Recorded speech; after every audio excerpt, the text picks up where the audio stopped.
Welcome to the Randy Report. I'm Randy Slavacek, your host.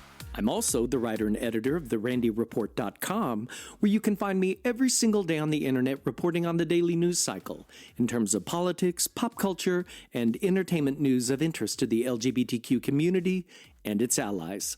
In this week's LGBTQ headlines, Equal Pride, the parent company of The Advocate and Out magazine, have laid off numerous staffers amid Trump's anti-DEI landscape. Two major medical groups are now shifting their positions on gender-affirming care for young people. And a new documentary celebrates the creativity of legendary fashion and costume designer Bob Mackie. All that and more in this episode of The Randy Report.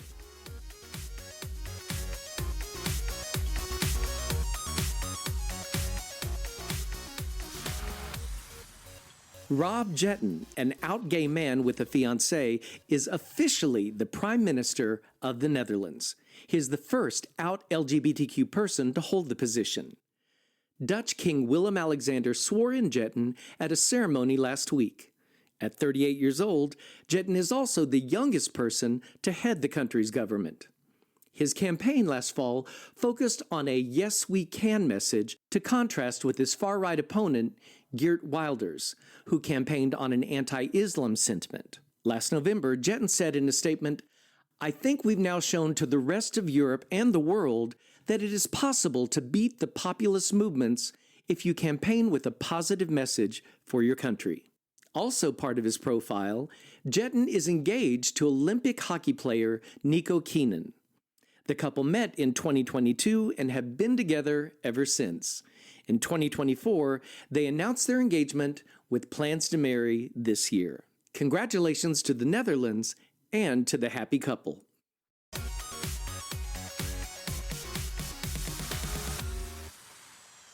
Equal Pride, the parent company of LGBTQ media outlets like Out, The Advocate, Pride.com, Out Traveler, Health Plus Wellness, and Advocate Originals, has laid off numerous staffers amid cancellations of major advertising campaigns. A memo sent to staff by Mark Berryhill, the CEO of Equal Pride, acknowledged the headwinds currently facing the media business at this time. He wrote, quote, "This is an email no CEO ever wants to write. Today, we made the difficult decision to further reduce our staff size. I want to be open and transparent with you about the uphill battle we're facing. In the last few months, we've had cancellations of major advertising campaigns which have dramatically impacted our company." End quote. Berryhill says he plans to merge some departments and reassign remaining staffers to new positions to focus on pursuing revenue projects that are not tied to advertising dollars, a strategy that many media companies are leaning into these days amid a challenged economy and the looming threat of AI. The recent cuts follow layoffs of 6 staffers last October. One source told The Hollywood Reporter, quote, "We're in a really tough time. The anti-DEI policies of this administration are really brutal, and it trickles down so much that we're seeing the impact of it. LGBTQ media is essential, and it's crucial to have brands dedicated to telling our stories. It's part of why these brands have been rescued and have thrived for decades and decades. These brands mean a lot to people, and we need to be telling our stories now more than ever." End quote. Amen to that.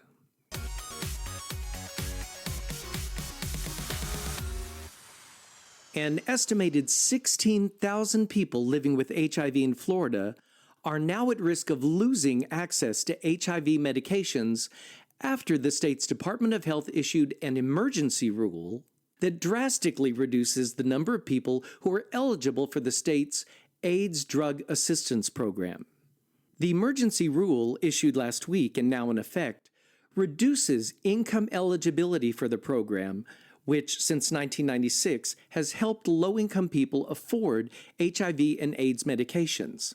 The eligibility is now reduced from making 400% of the federal poverty level to just 130% of the poverty level. As a result, people living with HIV in Florida who make more than approximately $20,500 a year, down from $64,000 prior to the rule change, are now ineligible to receive assistance from the program for medications that, according to the AIDS Healthcare Foundation, can cost more than $5,000 a month.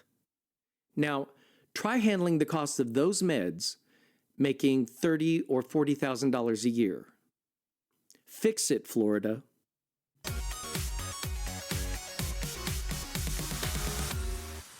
The American Medical Association, which has long supported gender-affirming care for transgender youth, has recently endorsed some new restrictions.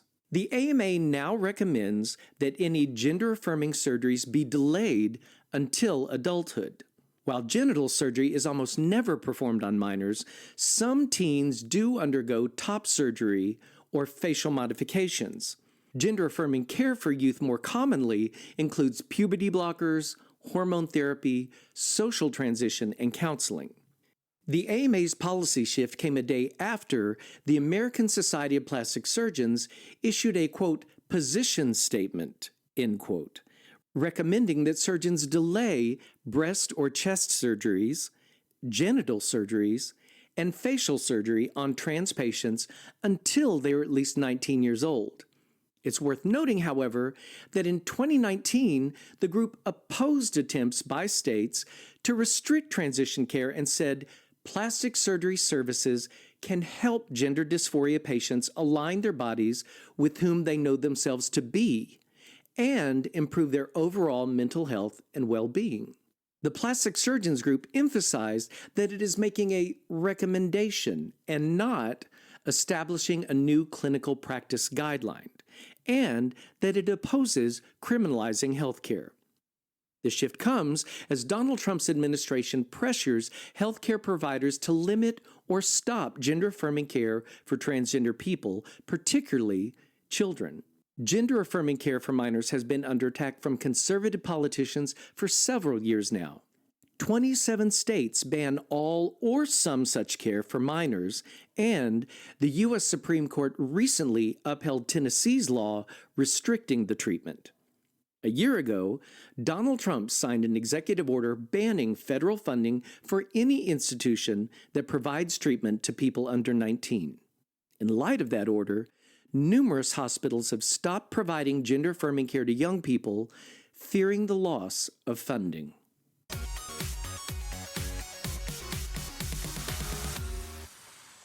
What to watch? Legendary fashion and costume designer Bob Mackie finds himself center stage in the new documentary Bob Mackie, Naked Illusion. The doc film chronicles his many fabulous looks and their journeys from workroom to runway. His clothes are obviously the big stars here, even though Naked Illusion features a who's who of Hollywood stars. In addition to Mackie, the documentary includes interviews with legends such as Cher, Elton John, Carol Burnett, Mitzi Gaynor, and RuPaul, as well as fashion designers Tom Ford and Zac Posen.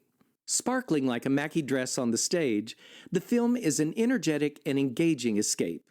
And while it's a celebration of women, their bodies, their energy, and their presence, it also centers on the empowering feeling of wearing something that makes you look really, really great. Check out Bob Mackie, Naked Illusion, now streaming on HBO Max and available for rent on YouTube. I highly recommend.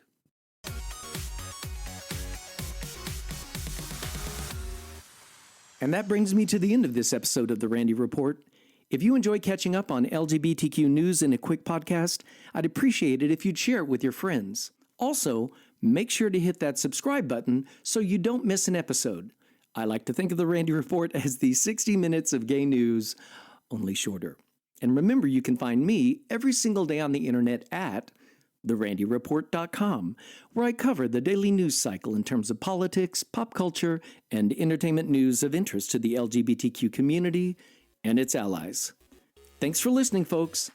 Take care of yourselves, and I'll see you next time.